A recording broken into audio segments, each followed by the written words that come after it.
ఉమ్మడి నెల్లూరు జిల్లా నాయుడుపేటలో అగ్రహారంపేట నందు ఉన్న శ్రీ ఆంజనేయ స్వామి దేవస్థానంలో బుధవారం తెల్లవారుజామున 2 గంటల ప్రాంతంలో చోరీ యత్నం జరిగింది.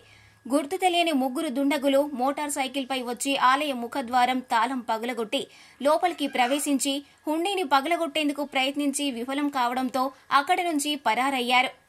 ఉదయం ఆలయ నిర్వాహకులు వచ్చి చూడగా ఆలయ తాళాలు పగలగొట్టి ఉండడంతో లోపలికి వెళ్లి పరిశీలించి హుండీని తెరిచేందుకు ప్రయత్నించి ఉండడంతో పోలీసులకు సమాచారం అందించారు.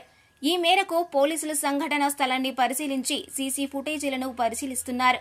కాగా ఇదే ఆలయంలో జనవరి 5వ తేదీన ఇదే విధంగా తాళాలు పగలగొట్టి హుండీలోని నగదును అపహరించుకు వెళ్లి ఉన్నారు.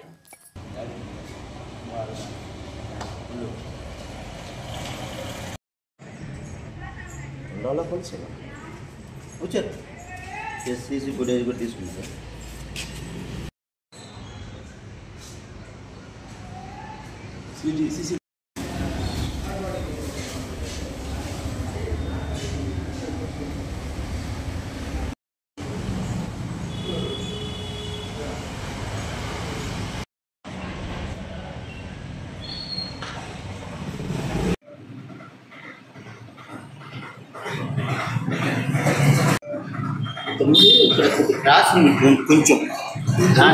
మరిన్ని న్యూస్ అప్డేట్ కోసం A3 న్యూస్ ఛానల్ ని సబ్స్క్రైబ్ చేసి బెల్ ఐకాన్ ను ప్రెస్ చేయండి.